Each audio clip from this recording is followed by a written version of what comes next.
Hey guys, Jake Blaine here with Apocalypse Movies, and I'm here to do a full spoiler review of Battle of the Sexes, the latest Emma Stone, Steve Carell film, telling the true story of Bobby Riggs versus Billie Jean King, the famous tennis match in 1973 called Battle of the Sexes. I'm trying to keep this short. We're going to try and keep our reviews a little bit shorter for you guys, especially when it comes to spoiler reviews, but this film it's fantastic. It's awesome. It's worth seeing. If you're kind of iffy on it from the trailers, don't look at those. Just go see the movie because you will be satisfied watching this movie. I've been looking forward to this movie for a while. I really enjoyed the trailers. I thought they were interesting. I thought they looked fun. I thought they looked like they were telling the true story in a different kind of way. And I personally don't know a ton about this story. I know of the basics, the whole man versus woman thing and what it was like back in 1973. But I wanted to know the details, and this film did a great job of doing that. The story is on point. It's fantastic. It makes sure, as audience members, that we know what is going on from start to finish. It does a great job of giving backstory before the match starts. As far as the 9 original women, they call them the 9 original, starting the WTA in 1973, and stepping away from the USA Tennis Association and basically getting blackballed for starting their own association. They do this all on their own. It's all women. They're rolling out the tennis courts. They're selling tickets on their own. They're driving cross country to do matches in a league. And that all started because of Billie Jean King. And the story, like I said, I keep saying it over and over again, but it's just great. It's, it has depth. It's exciting. It's dramatic. It's emotional. It has its comedy moments. So it's a film that's going to really just kind of bring everything together for you. And a lot of that has to do with both Emma Stone and Steve Carell. Emma Stone plays Billie Jean King, obviously, and Steve Carell plays Bobby Riggs. They both, first of all, they both look identical to their characters. They show some images at the end of the original Billie Jean King and Bobby Riggs, the real life people, and they did a great job, the makeup and artist department, of just creating those characters on screen. And Stone and Carell did a fantastic job of doing that. Bobby Riggs, he's a maniac. And I forget the word that he claimed himself as, but he's just basically, women should be in the house, in the kitchen, in the bedroom. They shouldn't be on the tennis court with men.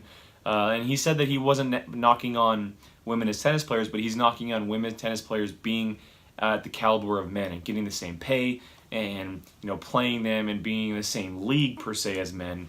And a lot of people back him. A lot of people don't back him. And there's a whole lot of things going on as far as,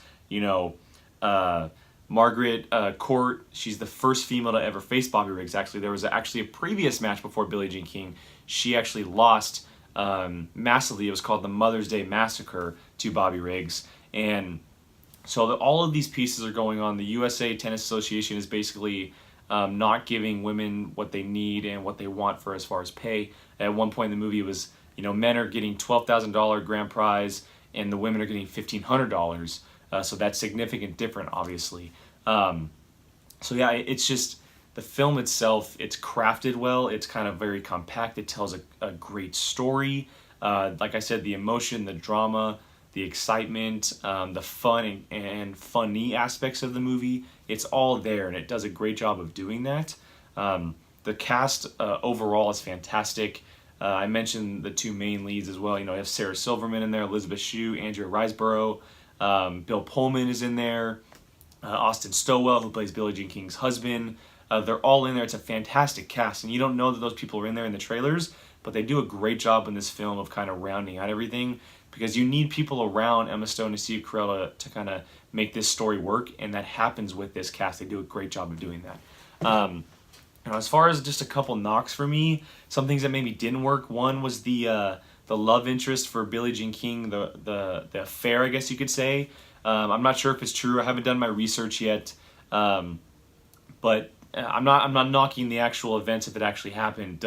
I'm not, but the story, the telling of that story in the film didn't really work for me. It kind of took me out of parts. I felt like it was extended too long, and I understand that it had a huge impact on this story, but it kind of just took me out of the story itself. And then another aspect is kind of the second act, and this had to do a part of it, the affair with Andrea Riseborough, her character. But a lot of it focused on that, so it was kind of just slowed down. It took me out of what was going on. I wanted to see a little bit more tennis. which was in the first act. The second act dumbed down the tennis a little bit, and then it ramped back up with the match in the third act. I wanted to see more of that stuff. We didn't get a lot of it in the second act. But again, they focused on the personal lives of these characters in the second act, and I really appreciate that. Just the telling of it in certain aspects, wasn't a big fan of. But as far as this film goes, like I said, I really, really, really enjoyed this movie. I'm a sucker for biopics, just plain and simple, especially when it comes to sports stories. I don't know a ton about this. I was excited to be educated about it, and I think everyone else should be as well. It's fantastic. This story has a huge impact on our history. It's a historical event.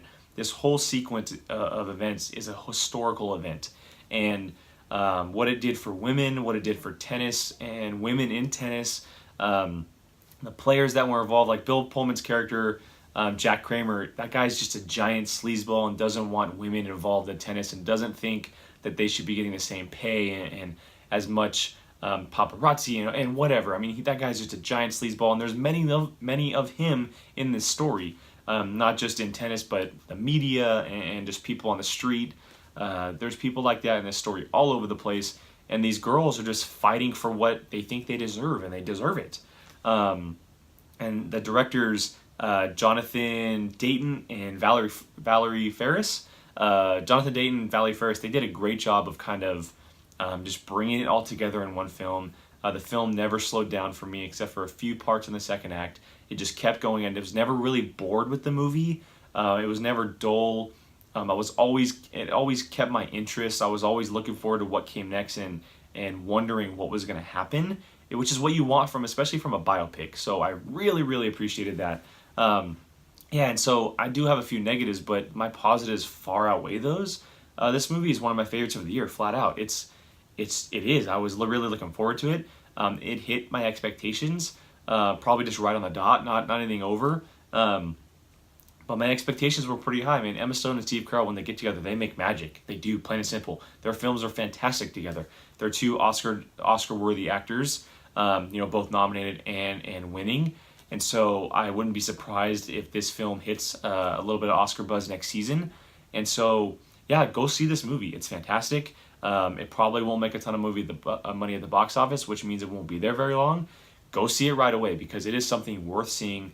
If you love sports, if you love interesting stories, if you were around in the 70s, this is a film that you're gonna not just want to see, but almost need to see, because if you don't know the ins and outs of the story, this film does a great job of doing so.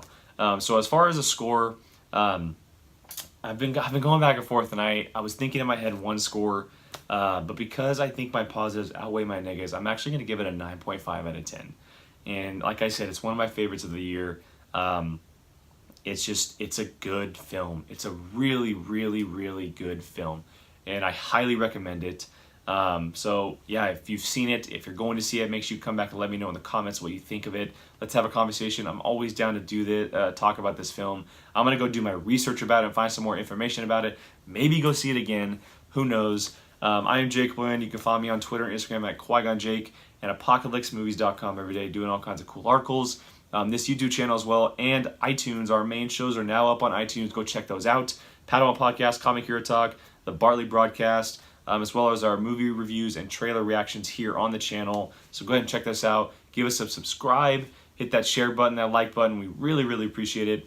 Guys, thank you for joining me, and until next time, see you later.